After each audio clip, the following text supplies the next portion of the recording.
আসসালামু আলাইকুম। আজকে শেয়ার করছি ডিম ভাজি দিয়ে ডাল রান্না। ডালটা আমি কাঁচামরিচ দিয়ে সেদ্ধ করে নিয়েছি। এবার লবণ আর হলুদ দিয়ে ভালো করে সিদ্ধ হয়ে গেলে ডালটা ঘুটে গলিয়ে নেব। গলানো হয়ে গেলে আমি একটা কড়াইয়ে তেল গরম করে পেঁয়াজ রসুন বাদামি কালার করে ভেজে ডালটা ভাগাত দিয়ে দিব।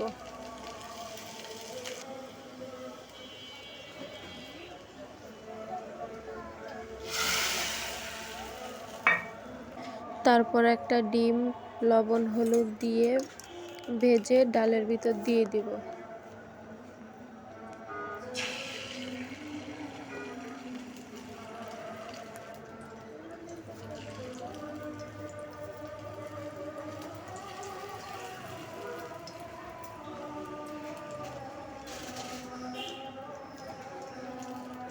এবার 2-1 মিনিট রান্না করলেই ডালটা রেডি।